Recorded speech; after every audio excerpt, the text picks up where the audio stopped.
갑자기 바빌론 느부갓네살 왕이 예루살렘을 포위하더니 나라가 망해버렸습니다. 예, 우리가 살고 있는 이 땅이, 이 대한민국이 망한다는 생각 꿈에도 안 하고 있는 것 같아요. 그죠? 사실은 이 한반도에 반만년 세월 동안 얼마나 많은 전쟁이 있었습니까?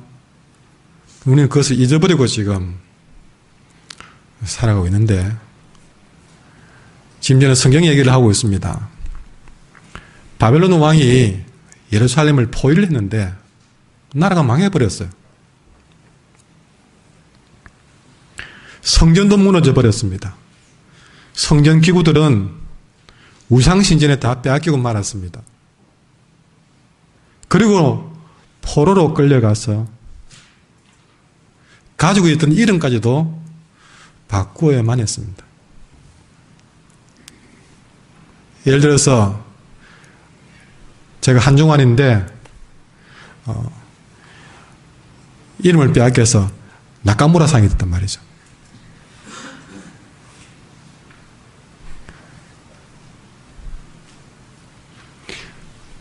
성경에 보면 7절에 보시면요, 다니엘, 하나냐, 미사엘, 아샤랴. 근데 이 이름들 속에는 전부 하나님에 대한 신앙 고백이 다 들어있습니다. 그런데 이런 좋은 이름들이 벨드사살, 다니엘은 벨드사살로, 하나냐는 사드락으로, 미사엘은 메삭으로, 아사랴는 아벳노고로. 그러니까 우리가 알고 있는 사드락, 메삭, 아벳노고는 원래 그들이 가진 이름이 아니었어요.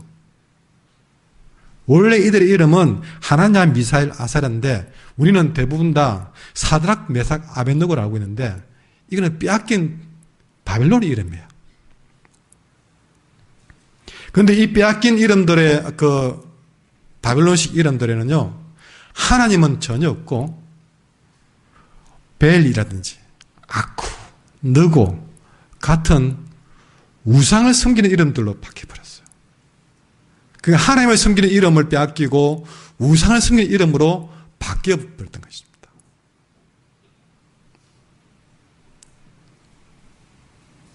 나라도 망하고 교회와 성전은 무너지고 부모도 잃고 고향을 빼앗기고 심지어 자기 생명마저도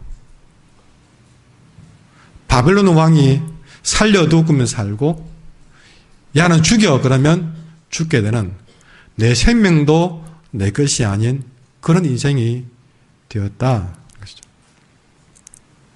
무엇보다 이 소년들은 그 어디에도 도움받을 길이 없습니다. 이 모든 일이 다니엘, 하나냐, 미사엘, 아샤랴가 여기 나와 있는 우리 학생들 이 10대 청소년 시기에 당한 일이었다는 것이죠. 여기 중요한 질문을 해보게 됩니다. 그 중에는 그래서 어쩌란 말입니까? 그 소년들이 나라를 잃던 이름을 빼앗기던 그것이 나와 무슨 상관이 있단 말입니까? 그런 생각으로 이 말씀을 들을 수 있습니다. 예, 그 질문에 대한 답변을 드리려고 합니다. 왜 이 말씀을 전해야 되는가? 이 이야기를 우리가 공감해야 되는가? 이유는 그렇습니다.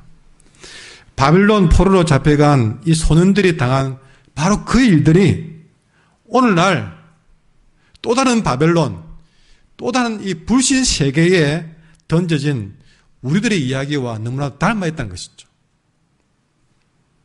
세상이 교회당 같지 않습니다. 학교를 가든 직장을 가든 우리가 가정을 가든 이제 곧 또 설날이 올 건데 이런 친구들 속에 들어가든 세상이 다 바벨론 같아요. 불신 세계가 다 그렇습니다. 요즘 더더욱 교회와 하나님과 기독교인을 바라보는 불신 세계가 바벨론보다 더하면 더했지 덜하지는 않는 것 같아요. 또 하나 중요한 사실은 이 소년들에게 임하여 역사하신 바로 그 하나님이 오늘날 우리의 삶 가운데에도 동일하게 역사하신다는 사실입니다. 그래서 이 소년들이 바벨론에서 당한 일을 극복해가는 과정 속에서 오늘날 우리가 이 불신 세계 속에서 당하는 모든 상황을 이기고 해결하고 극복해 갈 수 있는 해답이 오늘 본문에 있기 때문에 이 말씀을 우리는 들어야 된다는 것입니다. 그런데 더 큰 문제는 뭐냐면 이 모든 시련이 끝이 아니라는 것이죠. 바벨론의 포로로 잡혀간 이 소년들이 바벨론이라는 불신 세계 속에서 아무런 도움도 없이 계속해서 이들은 더 큰 시련, 더 어마어마한 시련들을 그들은 만나게 됩니다.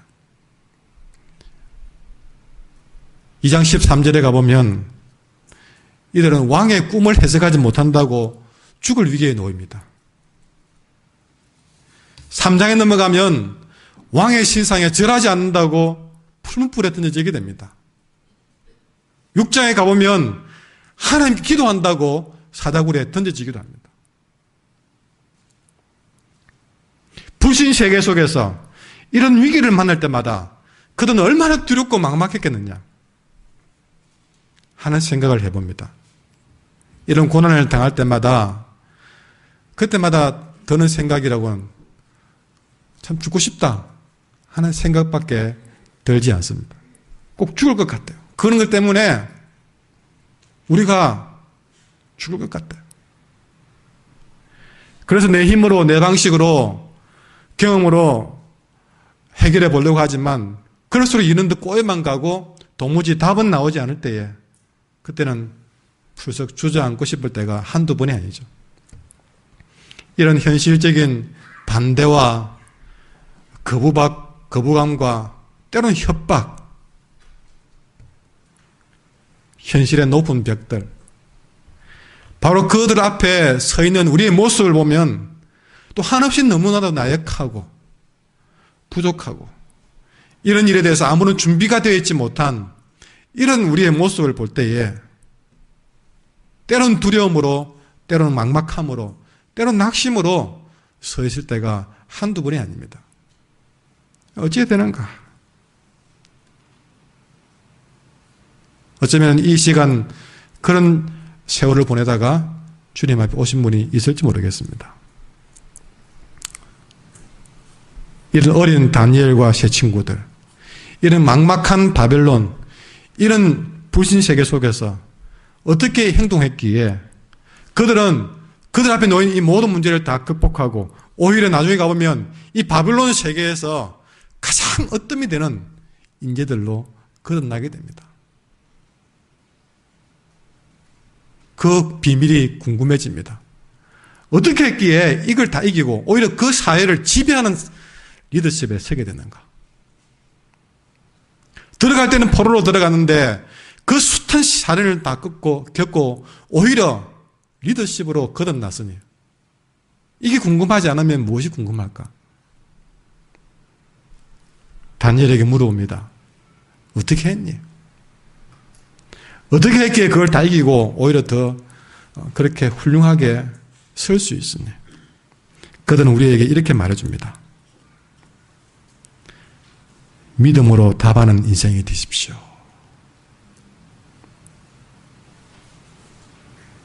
따라합시다.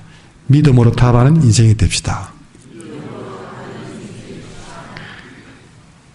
여러분, 오늘 다른 복잡한 얘기 하지 않았습니다. 이들이 겪은 이야기는 너무나 다양하고 많습니다. 그러나 어떤 문제든 어떤 상황이든 다니엘은 우리에게 이렇게 말합니다. 어떤 상황이 와도 그 상황에서 믿음으로 답하십시오.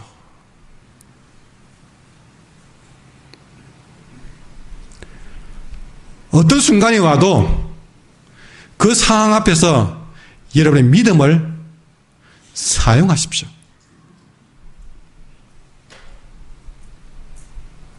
하나님의 백성은 믿음의 힘으로 사는 사람들입니다. 따라할까요? 나는 믿음의 힘으로 사는 사람입니다. 우리 여산하고 인사하면서 우리는 믿음의 힘으로 사는 사람입니다. 그렇습니다. 오늘 다니엘과 세 친구들이 우리에게 전해주듯이 어떤 의미에서 이 시대는 정말 그 어느 때보다도 하나님에 대한 믿음이 더 필요한 시대인 줄 믿습니다. 우리가 어떤 고난을 당할 때마다 그 순간은 이 고난 때문에 죽을 것 같다. 그런 죽을 것 같은 두려움이 오고 절망감이 오고 낙심이 되고 불안해지고 걱정이 되고 염려가 되고 근심이 되지만 그럴 때 나는 믿음의 힘으로 살아야 될 사람이지. 이 순간에 믿음으로 답을 해야 되겠다. 이런 순간에 믿음을 써야 되겠다. 믿음을 가지고 다시 두 눈을 부릅뜨고 주님을 바라볼 때에 그 해결의 열쇠가 여전히 주님께 있다는 사실을 우리는 발견을 하게 되는 겁니다. 기억하십시오. 다니엘과 이 세 친구들이 바벨론이라는 불신 세계 속에서 끝까지 그들이 놓지 않고 붙들은 것은 믿음의 힘이었습니다. 믿음의 힘을 가지고 그들은 바벨론이라는 불신 세계를 살아냈습니다. 매 순간 믿음을 쓰고 믿음을 사용해서 그들이 당한 문제를 하나하나 풀어 해결해 나갔습니다. 다시 말하지만 매 순간마다 믿음으로 답하는 삶을 살아냈다는 것이죠. 우리가 믿음이라고 그러면 그럼 그저 믿지요. 늘 믿음은 우리 마음에만 그냥 담아두는 그런 단어로만 생각했습니다. 아닙니다. 믿음은 우리가 실제로 사용해야 될 힘이고 실제로 사용해야 될 능력이고 우리의 무기인 줄 믿습니다. 아무리 그 장군이 훌륭해도 그 칼을 칼집에 꽂아놓고서는 적을 이길 수가 없습니다. 우리는 이 부신 세계에서 믿음은 있는데 그 믿음이라는 훌륭한 힘과 능력과 무기를 도구를 칼집에 꽂아놓은 채 믿음은 있지만 세상을 이기지 못하는 어떤 문제도 이기지 못하는 불행한 삶을 살아왔습니다. 오늘 한길교회 성도들에게 당부하고 부탁하는 것은 여러분의 칼집에 꽂혀있는 그 믿음의 힘과 능력과 무기를 뽑아서 쓰라는 것입니다. 맨날 그 믿음을 칼집에 꽂아놓고 믿음이 있노라 말만 하지 말고 내 앞에 놓인 상황이 크든 작든 믿음으로 답하고 그 믿음을 내 힘으로 내 유일한 지혜와 능력으로 사용하라는 것입니다. 그 믿음은 칼에 꽂아놓고 내 힘으로 살아보려고 내 방식으로 살아보려고 내 경험으로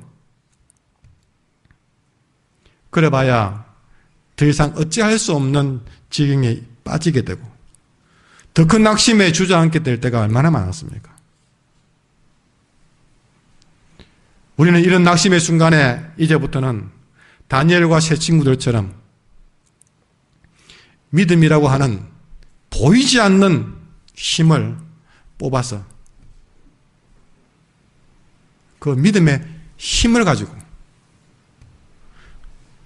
믿음의 답을 해가면서 도무지 넘을 수 없는 우리의 한계를 넘어서야 되고, 그 믿음의 힘으로 어찌할 수 없다, 불가능하다 라고 생각되는 그 문제를 가능한 것으로 뒤집어 엎는 이런 인생을 살아가야 한다는 것입니다.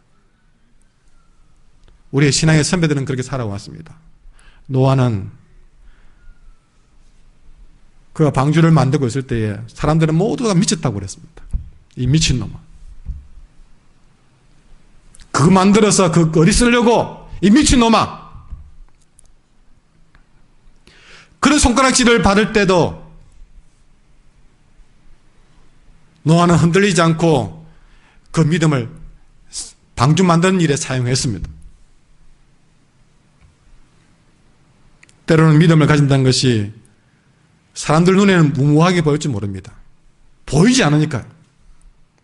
그러나 결국에는 그가 믿음으로 만든 방주가 구원의 여명이 되었습니다.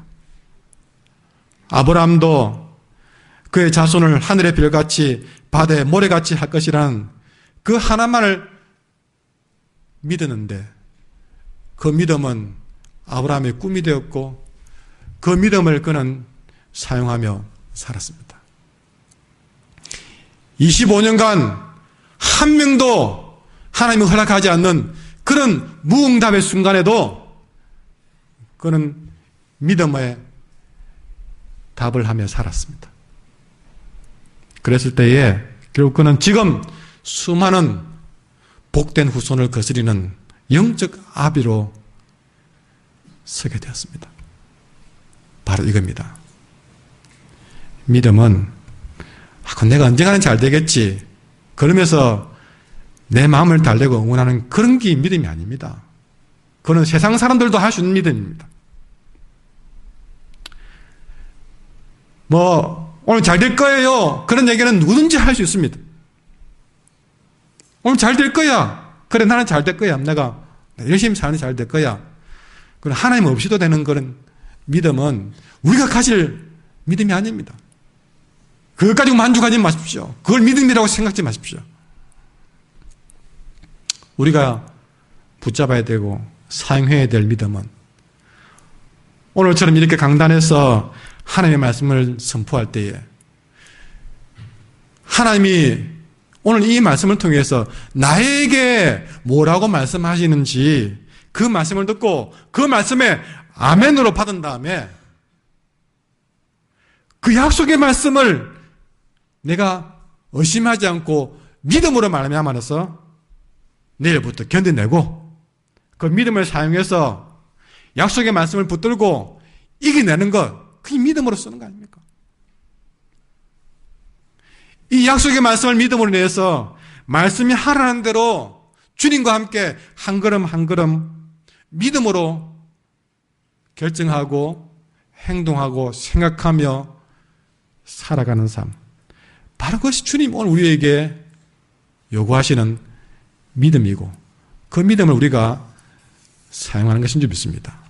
자, 그러면 오늘 본문에서 다니엘이 바벨론이라고 하는 불신 세계에서 어떤 식으로 믿음의 답을 했는지 좀 구체적으로 그들의 삶을 들여다보기로 합니다. 자, 다니엘과 세 친구들이 나라는 망하고 바벨론을 포로로 끌려왔습니다. 10대 소년 때 말이죠. 그렇게 끌려오자 말자 이 바벨론에서 제일 처음으로 겪은 것은 먹고 마시는 문제였습니다. 바벨론 정부는요, 이렇게 잡아온 포로들을, 특히 유대인 포로들 가운데에서 똑똑한 놈들을 골랐습니다. 집안 좋고 똑똑한 놈들을 골라가지고 이들을 바벨론 왕궁에서 일하는 일꾼으로 만들어라는 명령을 내렸습니다. 그 중에 다니엘과 세 친구도 뽑혀왔습니다. 그러니까 좀 이들은 원래부터 좀 똑똑한 면이 있긴 있었습니다. 그런데 끌려와가지고 그렇게 왕궁에서 바벨론의 학문을 가르치고, 그리고 이름까지도 아까처럼 바벨론식으로 바꾸어가면서 유대인들을 바벨론 문화를 주입시켜서 한마디로 바벨론 사람으로 만들어보려고 한 것이죠. 우리로 말하면 믿는 사람들을 세상에서 전혀 믿지 않은 사람으로 만들어버리려는 출책을 한 겁니다. 겉으로는 아무 문제가 없습니다. 겁을 주는 것도 아닙니다. 죽인다고 하는 것도 아닙니다. 그러나 실제로 이 아이들이 처음으로 겪은 일이지만 사실은 이들은 나중에는요, 풀무불도 가게 되고 사다구리 던져지거든요. 우리는 도로 생각할 때에 다니엘과 세 친구들이 제일 위험한 순간은 풀무불이나 사다구리 던져질 순간이라고 생각을 했는데, 저는 이 말씀을 묵상하면서 와, 아니었구나. 이 아이들이 사실은 사다구리보다 풀무불보다 더 무서운 적을 바벨론 가자마자 겪었구나. 저는 그 적이 유혹이라고 생각합니다.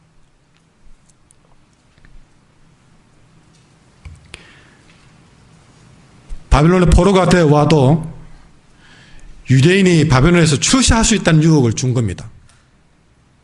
포로로 와서 죽은 줄 알았는데, 유대인이 포로가 바벨론에서도 출세할 길이 있구나. 이는 뭘 말할까요? 교회 안 나오고 예수 안 믿어도 세상에 성공할 길이 있구나. 유혹입니다. 그럼 핍박보다 무서운 겁니다.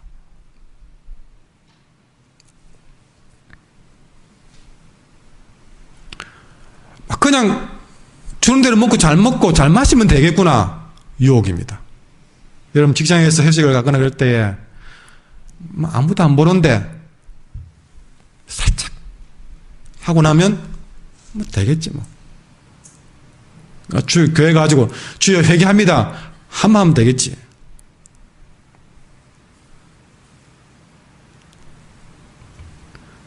그리고 다니엘과 세 친구뿐만 아니라 다른 유대 소년들도 있거든요. 그 아들 다 잘 따라하는 거예요. 그럼 어떻게 됩니까? 남들 다 하는데 하는 유혹입니다. 남들 다 하는데. 여러분 직장에 가보면 그래 목사님 우리 직장에요 어떤 교회 나가는 장로님도 다 하대요. 그렇게 다 하대요. 장로님도 하는데 우리 집사가 따라해 주셨겠습니까? 그런 얘기를 한다고. 또 바벨론의 포로로 잡혀왔으니까 바벨론식으로 살아야지 유혹입니다. 세상에 나갔으니까 세상식으로 살아야죠. 포로로 잡혀왔으니 주인이 시킨 대로 할 수밖에 없지 않냐. 유혹입니다. 우리 직장에서 우리 사장이 그걸 원하지 않는데 내가 먹고 살려면 따라야죠. 유혹입니다. 겉으로는 그냥 그들이 시키는 대로 잘 먹고 잘 마시면 되는 일이지만, 그러나 그 왕이 내리는 음식 중에는 어떤 음식들은 우상 앞에 제사 드리고 나온 제사 음식이 그대로 이 아이들을 먹게 한 겁니다. 주의 백성으로서 먹지 말아야 될, 마시지 말아야 될 것이 있는 거예요.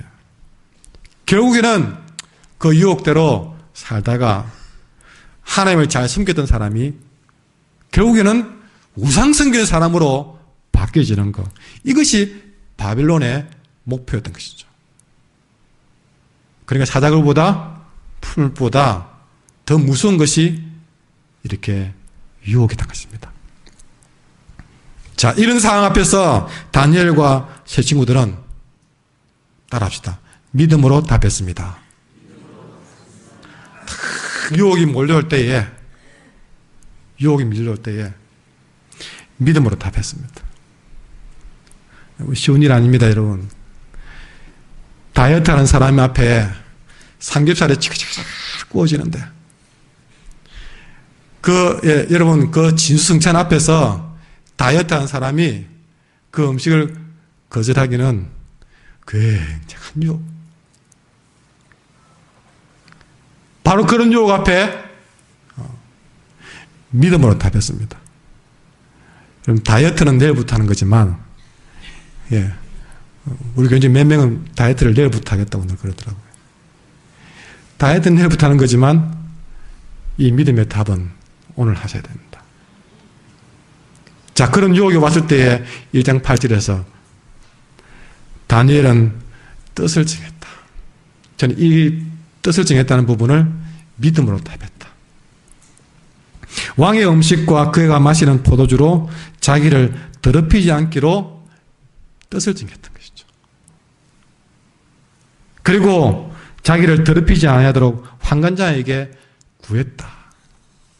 여러분, 다니엘은 자신이 처한 그 어려운 상황을 맞이했을 때에 뜻을 정해서 열흘 동안 시험을 해서 채식을 주어 먹게 해달라고 부탁합니다.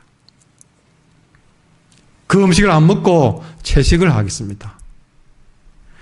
그리고 13절에 보면 그렇게 해서 내 얼굴을 비교해 보시라고 당당하게 말합니다. 이 다니엘의 제안은 60보다 채식이 좋으니까 그런 해석하지 마세요. 그런 요구가 아니라 하나님이 하지 말라고 한 것을 하지 않겠다는 것이었습니다. 여러분, 우리가 아무리 바벨론 포로 부신세계에 있다 할지라도, 다니엘이 아무리 바벨론의 포로를 할지라도 내가 하나님을 믿는 사람이기 때문에 이건 내가 지켜야 되겠다. 내가 믿기 때문에 이건 절대 하지 않아야 되겠다. 다니엘은 그 순간에 믿음을 그렇게 사용했습니다. 내가 믿는 사람이기 때문에, 내가 하나님을 믿기 때문에 이걸 해야 되겠다. 이 믿음을 사용하는 겁니다. 내가 믿는 사람이기 때문에 이거는 내가 아무리 유혹이 돼도 안 해야 되겠다. 믿음을 사용하는 겁니다. 여러분이 하나님을 믿는 사람이기 때문에 지켜오고 있는 것이 뭡니까? 하나님을 믿기 때문에 하지 않는 것은 또 무엇입니까? 내가 하나님을 믿기 때문에 지금 해야 할 것은 또 무엇입니까? 다니엘은 하나님을 믿었기 때문에 뜻을 정해버렸습니다. 이것이 믿음을 사용하는 것이고 믿음으로 답을 하는 겁니다. 아무리 먹으라고 그래도 믿음으로 뜻을 정해서 안 먹겠습니다. 대신 채식하겠습니다. 그러고도 나는 더 얼굴을 윤택하게 할 수 있습니다. 믿음을 쓰는 겁니다. 나를 유혹하고 내게 시련을 주고 곤혹스럽게 하는 바로 그 사건 앞에서 내가 어떻게 해야 되지? 두려워하고 망설이고 염려하고 근심하고 그러지 않고 뜻을 정해서 마음을 먹고 하나님께 믿음을 두고 돌진하는 겁니다. 믿음을 쓰는 겁니다. 다니엘뿐만 아니라 믿음의 선배들은 늘 그런 식으로 그들 앞에 문제를 풀어나갔습니다. 사람은 달랐고 상황은 다 달랐지만 동일한 방법은 어떤 상황이 와도 어떤 사람이든 그들은 믿음을 사용해서 믿음으로 답하는 인생을 살았습니다. 우리는 어떻습니까? 조금 더 벌겠다고, 조금 더 벌겠다는 욕심 때문에, 조금 더 편하겠다는 생각 때문에, 조금 더 얻으려고, 조금 더 자존심 상하지 않으려고 믿음에 뭐가 없고 쉽게 타협해버리고 하나님도 포기해버리고 믿음을 잃어가는 인생을 살아고 있지는 않았습니까? 오늘 믿음으로 다니엘은 그를 담당하는 환관장 아스보나스에게 요청했습니다.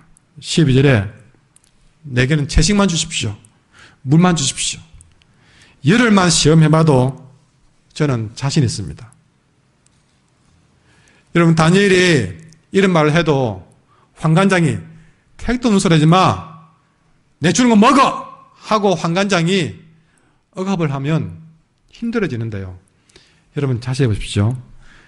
다니엘이 믿음으로 답하고 믿음을 쓰며 나가니까 하나님이 가만히 있지 않습니다.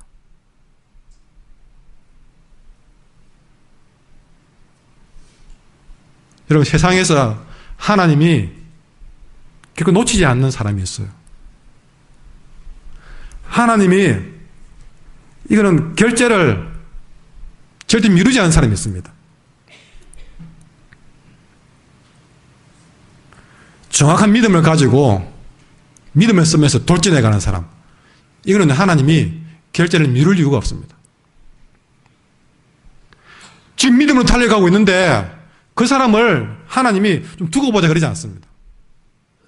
바로 그 사람에 대해서 하나님이 어떻게 할지 결제가 바로 나버립니다. 믿음으로 다니엘이 뜻을 정하고 돌진해버리니까 열을 그렇게 하니까 벌써 하늘에부터 결제가 딱 나가지고 9절 보십시오. 하나님이 여러분 환관장이 반한 것이 아닙니다. 환관장은 10절이고요. 9절에 벌써 믿음으로 다니엘에 나가니까 바로 하나님이 다니엘로 하여금 환관장에게 은혜와 긍휼을 얻게 하셨다는 것입니다. 하나님이 그렇게 마음을 정하고 사인해버리니까 환관장이 뭐라고요? 다니엘의 말을 받아들이게 되는 겁니다.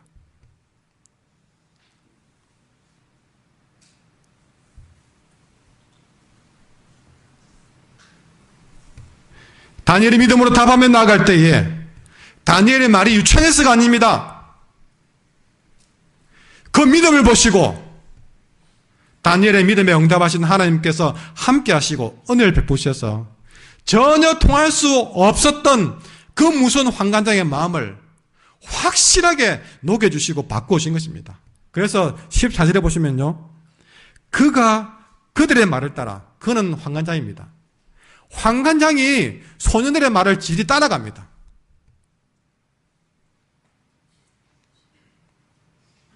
겉으로는 환관장이 소년들을 다스리는 위치에 있지만 하나님이 사인해버리니까 환관장이 이 소년들의 말을 따라가더라는 것이죠.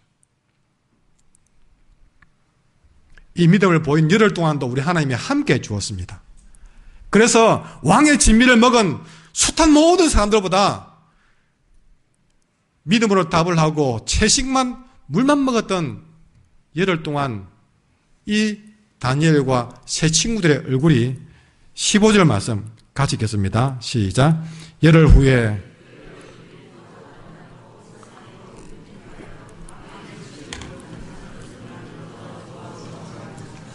아멘. 여기서 어느 누구도 채식이 잘해서 채식이 좋아서라고 말하면 안 됩니다. 솔직히 이렇게 윤택하게 하려면 고기 먹어야 됩니다. 잘 먹어야 됩니다. 왜 채식한 물이었을까? 하나님이 하셨다는 사실을 보여주기 위한 증거물이었던 것이죠. 하나님이 함께 하니까 채식과 물만으로도 열흘 다음에 그들의 얼굴이 왕의 진미를 먹은 다른 누구보다 더욱 아름답고 살이 더욱 윤택하여 더 좋아 보였다 하죠. 여러분, 우리 인생의 행복은 이렇게 주님께 있습니다.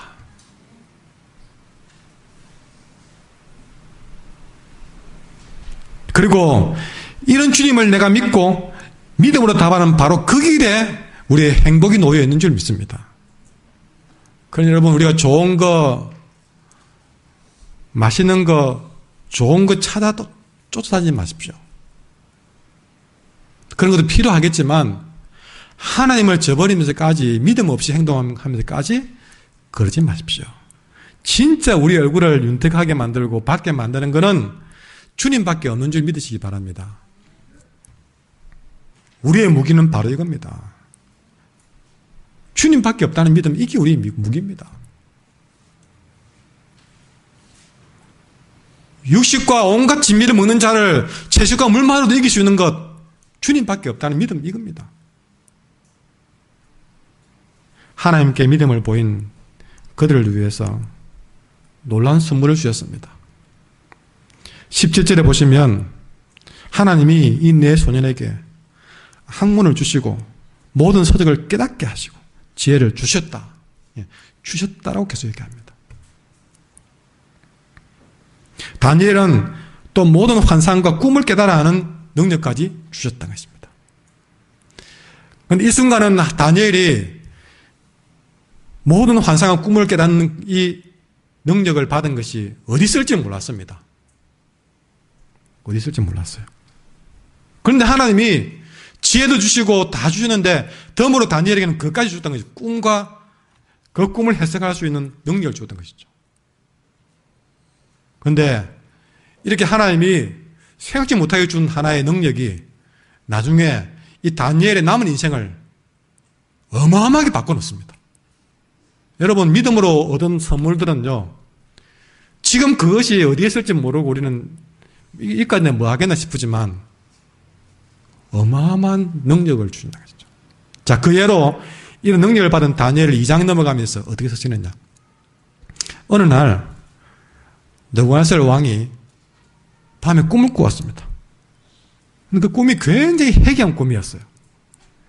고민하다가 이 왕이 바빌론에 꿈에 관한 전문가들은 다 불러 모았습니다. 불러 모아놓고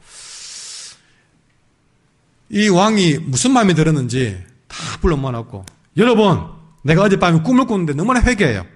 그런데 여러분은 꿈 전문가죠? 예! 그렇습니다. 그렇다면 여러분이 진짜 전문가라면 내가 무슨 꿈을 꾸는지 말해주세요. 전부 다 깜짝 놀랍니다. 내가 지 속에 들어간 적도 없는데. 근데 거기다가 두 가지입니다. 내가 무슨 꿈을 꾸는지 말해주세요. 그리고 그 꿈에 대한 해몽을 해주세요. 두 개를 한 거예요. 그러면 상을 주겠습니다. 그러나 그에 답을 하지 못하면 내가 다 죽여버리겠어. 큰일 났습니다. 괜히 와가지고 이제는 왕의 꿈을 해석하지 못한 죄 때문에 다 죽게 되었습니다. 신하들이 목숨이 왔다 하니까 난감한 표정으로 말합니다. 왕이여, 세상에 그 어떤 권세를 가진 왕도 이런 요구를 한 적 없습니다. 어떤 신이라도 그렇게 남의 꿈을 안 보고 알 수 있겠습니까? 왜 그걸 우리에게 요구하십니까? 하고 항의했지만 왕은 꿈지도 안 하고, 무슨 소리? 내 꿈을 모르고 그 꿈을 해석하지 못하면 너는 절대 살아나지 못할 거야. 다 죽게 되었습니다. 그럴 때에 한 모퉁이 앉아있는 한 청년이 믿음을 사용했습니다. 어디도 도망가지 못할 그 절박한 순간에 다니엘이 또다시 믿음으로 답을 했습니다. 자기들을 관리하는 장군 아리옥에게 제안합니다. 2장 16절에 보면, 장군님, 저한테 시간만 조금 주면 내가 왕에게 그 꿈도 해주도록 하겠습니다. 여러분, 믿음은 이런 겁니다. 어떤 절박한 상황이 와도 숨거나 피하는 게 아니라 그 상황에 다니엘처럼 맞서는 겁니다. 다시 말하자면 믿음은 마음에 담아두는 느낌. 그 구석에 앉아가지고 주여 믿습니다. 나는 살려줄 줄 믿습니다. 앉아가지고 저 사람 다 죽을 때에도 그 칼날이 내한테 와서는 똑 부러지게 해주세요. 마음에 담아두고 그렇게 주여 주여 하면서 믿음을 마음에 담아두고 있는 느낌이나 다짐이나 바람이나 생각으로 쓰는 것이 아니었습니다. 다니엘은 그 마음의 믿음의 칼을 뽑아서 쓰는 사람이었습니다. 칼을 뽑을 때나 안 뽑을 때나 다니엘이 믿음의 사람은 분명합니다.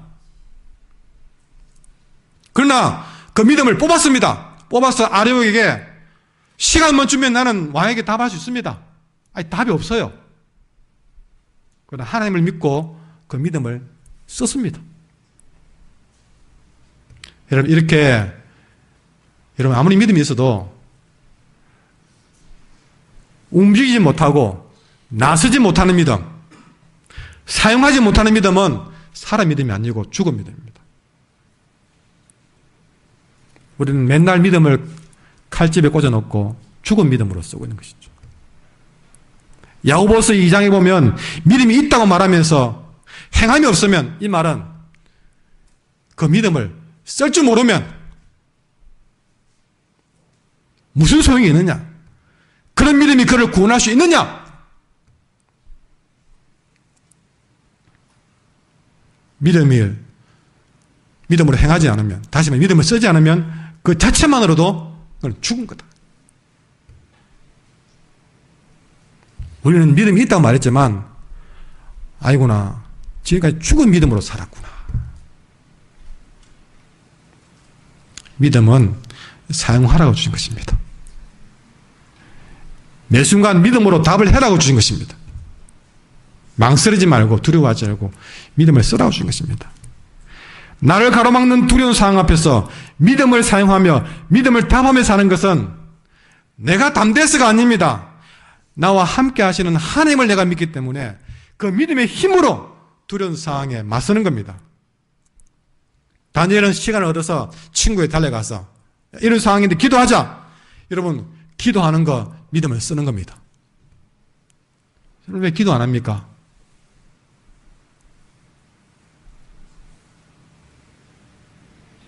믿음이 없기 때문에 그렇습니다.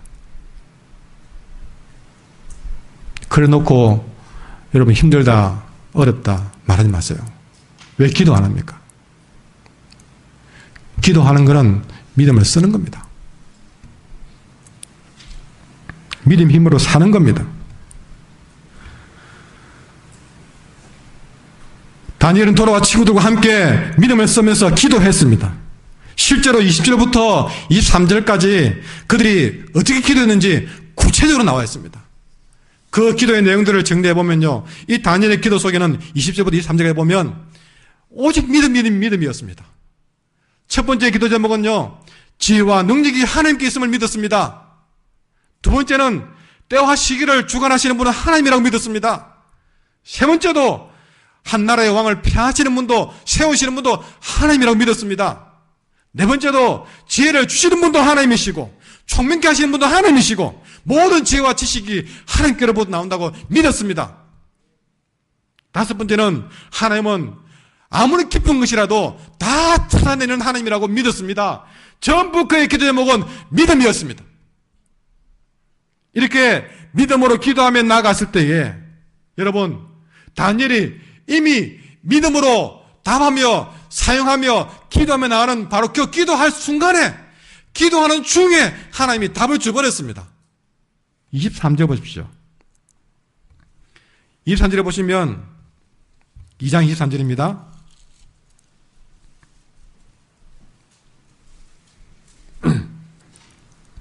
그 마지막에 보시면 곧 주께서 왕의 그 일을 나에게 보이셨나이다.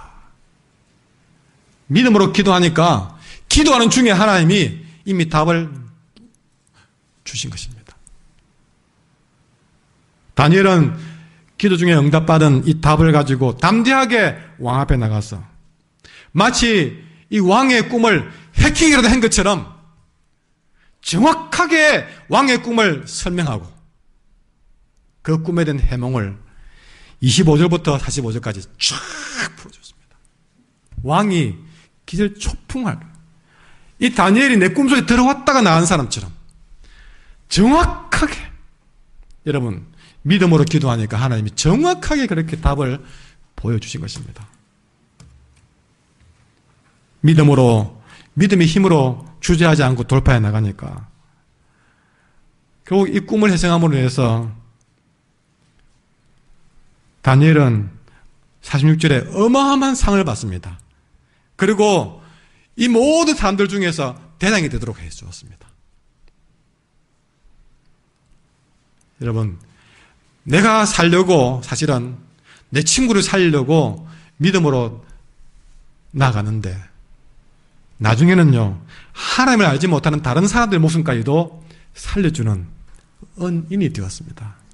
영웅이 되었습니다. 이게 믿음으로 사는 자에게 주는 축복입니다. 우리의 믿음의 힘은 아멘 할수록 얼마나 위대한지 모릅니다. 그것은 우리가 믿는 하나님이 그만큼 위대하기 때문에 그렇습니다. 이 믿음은 세상이 얻을 수 없는 지혜를 갖게 하고, 이 믿음은 하나님의 역사하는 모든 때와 시기를 볼 수 있게 만들고, 이 믿음은 왕을 피하기도 하고 세우기도 합니다. 이 믿음은 어떤 은밀한 것도 다 밝혀내는 능력이 되기도 합니다. 지금 우리는 이 믿음이 필요합니다. 무엇보다 이 믿음을 믿음의 칼집에 꽂아주지 말고 뽑아서 사용해야 될 줄 믿습니다. 그래야 그 믿음이 나를 살리고 내 친구를 살리고 내 가족을 살리고 또 하나님 알지 못하는 다른 사람들까지도 살리는 힘이 될 줄 믿습니다. 믿음은 상상이 아니고 우리의 힘입니다. 믿음은 우리를 움직이게 합니다. 믿음을 가진 자는 가만히 있을 수 없어요. 의심은 자꾸 우리를 못 나가게 하지만 믿음은 자꾸 나가게 하는 힘을 줍니다.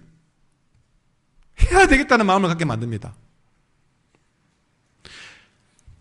믿음은 어떤 장애물도 두려워하지 않게 합니다. 여러분 누가복음 5장에 중풍병자를 들고 간 4명의 친구들, 사람들이 가로막고 지붕이 가로막았지만 지붕을 뜯어서라도 가게 만드는 것이 믿음의 힘이었습니다. 그러니 여러분, 문제는 내 앞을 가로막는 문제가 아니라 내게 믿음 없는 것이 더 큰 문제였던 것입니다. 무엇보다 믿음은 하나님의 능력을 끌어당기는 자석입니다. 지난번에 말씀을 드렸잖아요. 하나님의 능력은 어디를 따라 흐르냐? 믿음의 길을 따라 흘러갑니다. 그러니까 믿음을 열지 않으면, 사용하지 않으면 여러분 하나님 능력을 쓸 일이 없다는 겁니다. 다른 사람 다 그 믿음의 힘 사용할 때에, 하나님 능력 사용할 때에 믿음이 없는 자는 하나님 능력 사용할 줄 모릅니다. 저도 모릅니다. 누가복음 8장에 보면 12년 혈루증을 가진 여인 보십시오. 그가 예수님의 겉옷에 손만 댔을 뿐인데, 그 믿음의 손을, 주님 옷자락에 손만 댔을 뿐인데 그 손끝을 통해서, 그 믿음의 손끝을 통해서 예수님의 능력이 흘러 들어갔습니다. 그래서 12년 동안의 혈루증을 고쳐버렸습니다.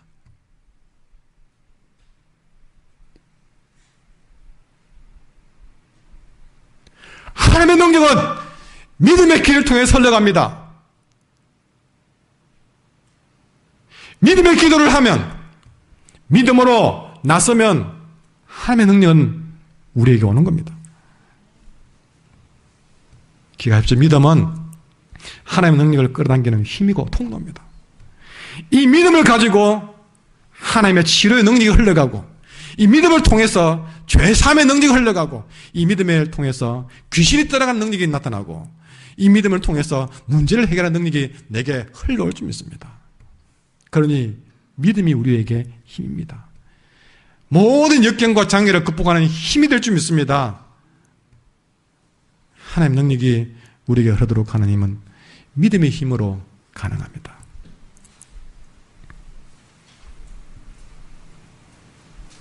제가 이 말씀을 준비하고 있는데 성도 전화가 왔어요. 이분에게 주시는 하나님의 말씀이구나. 그 말씀에 제가 헉 빠져서 막 거기에 집중해 있는데 전화가 왔어요. 집사님, 이게 답이 있습니다.